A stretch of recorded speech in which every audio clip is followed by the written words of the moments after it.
Holidays के लिए उसको सैलरी भी पे की जाती है। 20 days are availed of as holidays, 20 दिन की छुट्टी मिलेगी ऑन फुल पे इन अ ईयर, बट उसके लिए उसको सैलरी मिलेगी। That is called paid leave to a worker, जो आप अपने फर्स्ट ईयर में पढ़ के आए हो।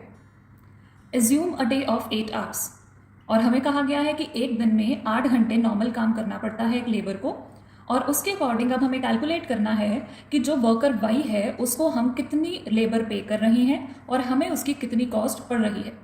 This we need to calculate from the information which we have here. अब ऐसे क्वेश्चंस को सॉल्व कैसे किया जाता है? Whenever you get such type of questions, आपको दो चीज़ें निकालनी पड़ती हैं। सबसे फर्स्ट थिंग जो हम निकालेंगे वो होगा हमारा what are the total wages which are paid to that worker. Total wages paid to worker Y. हम उसको क्या क्या चीज़ें पे कर रहे हैं और वो टोटल वेजेस बनकर कितनी आ जाएंगी। अगर देखा जाए, एक तो उसको पे किया जा रहा है बेसिक पे, एक है डियरनेस अलाउंस और एक है फ्रिंज बेनिफिट्स। ये उसको पर मंथ बेसिस पर पे किया जा रहा है। हम क्या करेंगे, इसको ईयरली बेसिस पर या फिर मंथली बेसिस में कन्वर्ट कर लेंगे सो दैट उसकी टोटल सैलरी आ जाए, टोटल वेजेस आ जाए for one particular year. So basic pay it is 1000 per month, that means for 12 months calculate करेंगे। देन हमें दिया गया है डियरनेस अलाउंस 300 पर मंथ है तो मल्टीप्लाई बाय 12, एंड देन हमें दिए गए हैं fringe benefits same way 100 into 12। So if we solve this part, ये हो जाएगा 12,000, 3600 एंड 1200। तो ये बन गई उस पर्टिकुलर एम्प्लॉय की total salary. 12,000 plus 3600 plus 1200, amount आ रही है 16,800। So total wages of worker Y, पूरे साल में हम उस वर्कर को 16,800 रुपये पे कर रहे हैं। बट अभी भी ये हमारा क्वेश्चन का आंसर नहीं आया है। हमसे पूछा गया है कि लेबर रेट निकालना है।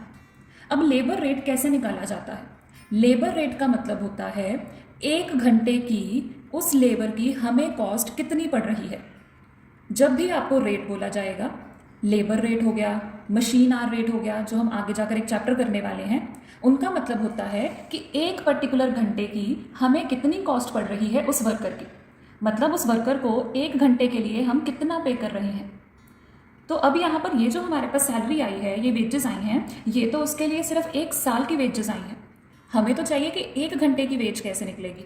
तो एक घंटे की वेजेस निकालने के लिए या लेबर कॉस्ट निकालने के लिए हमें इसमें जो सेकेंड पार्ट कैलकुलेट करना पड़ता है वो होता है आपका effective working hours. Effective working hours का मतलब कि उस पर्टिकुलर लेबर ने हमारे पास कितने घंटे एक्चुअल में काम किया है, excluding all paid leaves. Effective working hours का मतलब उस पर्टिकुलर लेबर ने एक्चुअल में कितना काम किया है, कितने घंटे काम किया है। तो अगर वो निकालना हो तो कैसे निकाला जाएगा?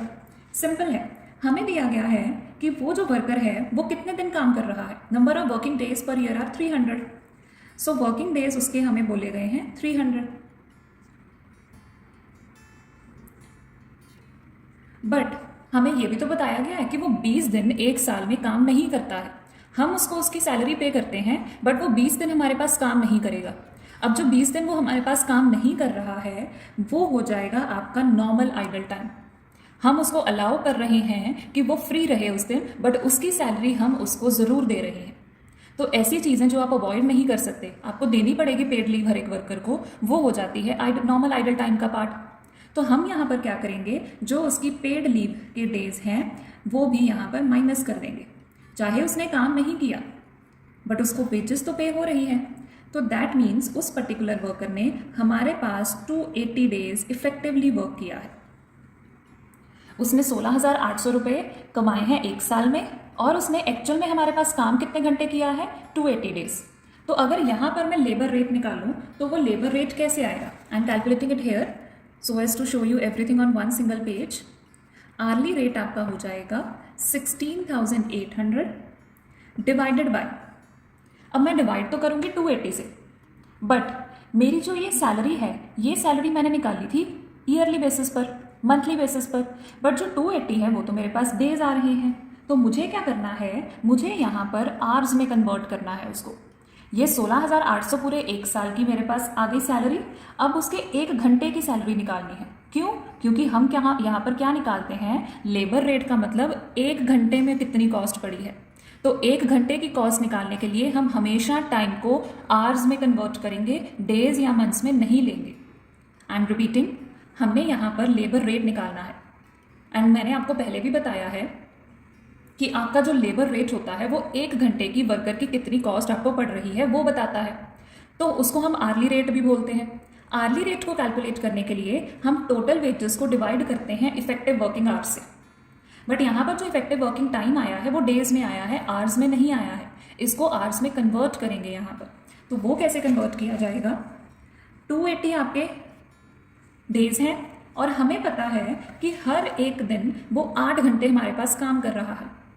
280 दिन उसने काम किया और एक दिन में उसने कितने घंटे काम किया, 8 घंटे। सो 280 into 8, this will become your 2240 hours. और ये उसके इफेक्टिव वर्किंग आवर्स हैं। हमने ऊपर भी आवर्स ही लिखा है, यहाँ पर डेज आ गया बट उसको कन्वर्ट करेंगे आवर्स में। So now it's easy to calculate labor rate here, 16,800 divided by 2240 और वो आपकी कॉस्ट आ रही है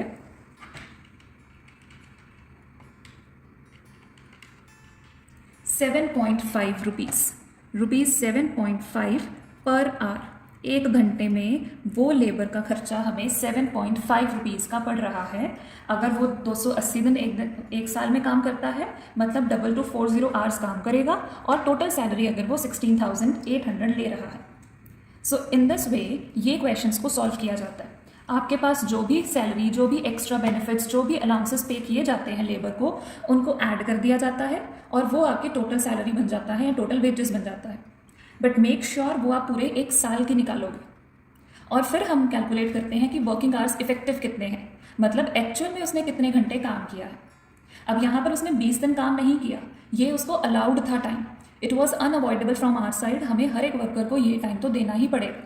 that is why we subtracted 20 days और टोटल वर्किंग आवर्स जो आए हैं वो 280 into 440 into 8 is equal to 2240 आ गया। Then we divided the 2 components और फिर हमारे पास आर्ली रेट आया है ₹7.5 पर आवर।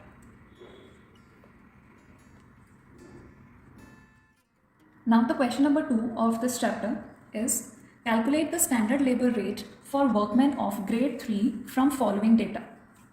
आपको एक ग्रेड 3 वर्कर का लेबर रेट कैलकुलेट करना है। लेबर रेट मैंने प्रीवियस वीडियो में भी डिस्कस किया था क्या होता है। Now the question is like this, basic पे 200 per month, dearness allowance 150 per month, fringe benefits 100 per month, number of working days per year are 300, leave rules हमें बताए गए हैं कुछ, 30 days paid leave with full pay and 20 days sick leave with half पे।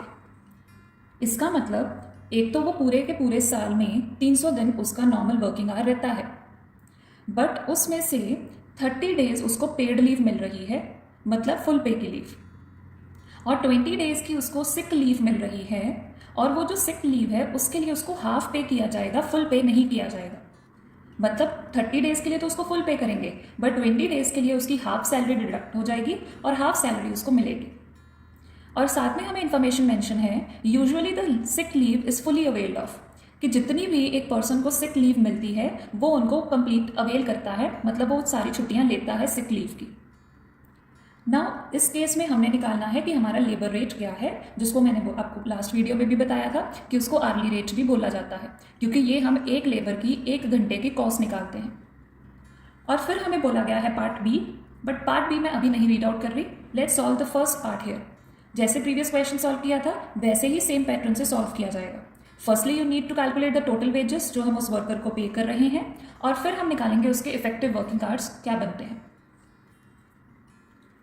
अब अगर इस question को नॉर्मली सॉल्व किया जाए तो हमारी जो टोटल वेजेस आएंगी दैट विल बी 5400, बेसिक पे multiply by 12, dearness allowance multiply by 12 and 100 into 12 on account of French benefits.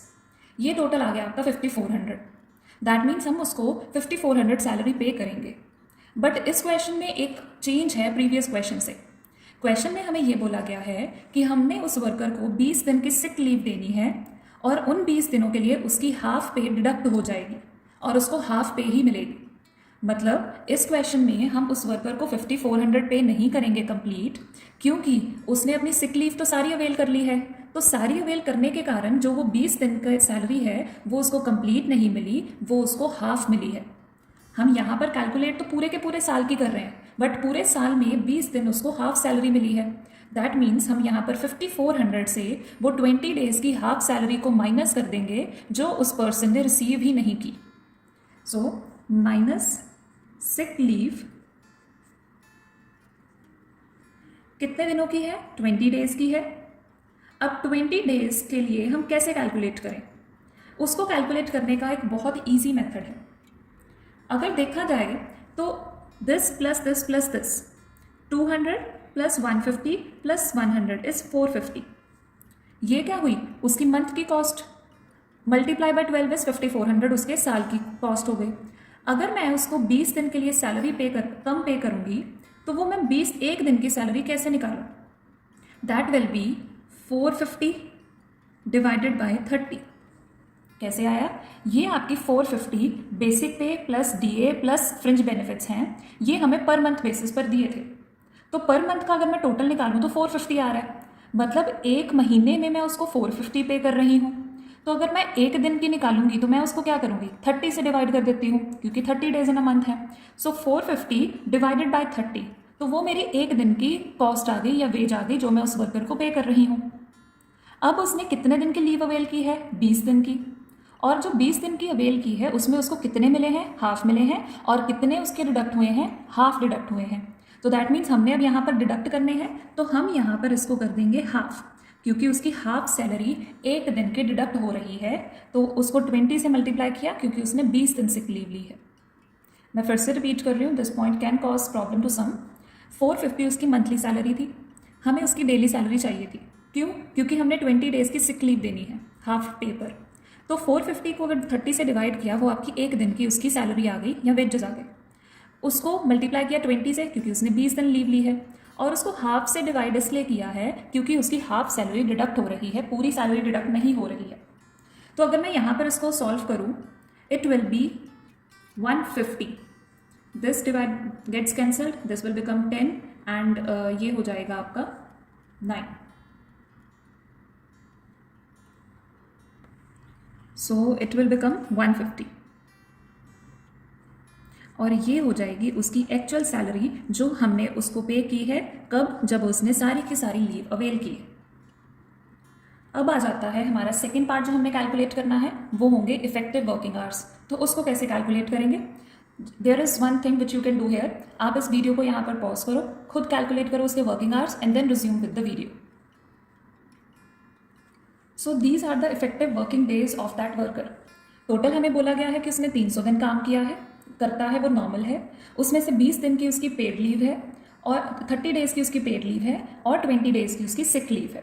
तो टोटल हमारे पास उसने जब काम किया है तो वो आ गया 250 डेज़, कि 250 दिन उसने एक साल में हमारे पास काम किया है। अब हम क्या करेंगे? इसको आवर्स में कन्वर्ट कर लेंगे। तो आवर्स में कन्वर्ट करने के लिए 250 इंटू, अब इस क्वेश्चन में हमें नहीं बताया गया कि एक घंटे में, एक दिन में कितने घंटे काम होता है। जब भी बताया गया ना हो, आप उसको 8 ही एज्यूम करोगे कि एक दिन में 8 घंटे एक वर्कर नॉर्मल काम करता है। ये रूल है, लेबर लॉज में बोला गया है। इससे ज़्यादा अगर वो काम करेगा तो वो उसका ओवर टाइम माना जाता है। सो 250 इंटू 8, ये हो जाएंगे आपके नॉर्मल इफेक्टिव वर्किंग आवर्स जो उसने सिक लीव लेने के बाद अवेल किए हैं। So that will be 2000 hours. अब यहाँ पर इसको कंप्लीट कर लेते हैं। लेबर आवर रेट इस केस में आ जाएगा आपका, हमने निकाला था आंसर, वहाँ पर हमारा आंसर आ रहा था 5250 उसकी इफेक्टिव सैलरी डिवाइडेड बाय 2000।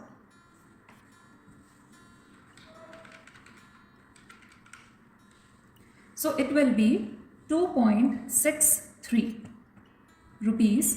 और ये कैसे आए हैं? ये आपके पर आवर की फॉर्म में उस लेबर का खर्चा पड़ रहा है 2.63। हमें तो ये खर्चा बहुत कम लग रहा है, बट जो बड़ी बड़ी फैक्ट्रीज होती हैं वहाँ पर इन सारी चीज़ों का बहुत मतलब होता है। क्योंकि उनके पास बहुत वर्कर्स होंगे, तो ये 2 रुपये 1 घंटे की कॉस्ट भी अगर उनको एक्स्ट्रा पड़ जाए तो उनको काफ़ी बड़ा लॉस हो जाता है.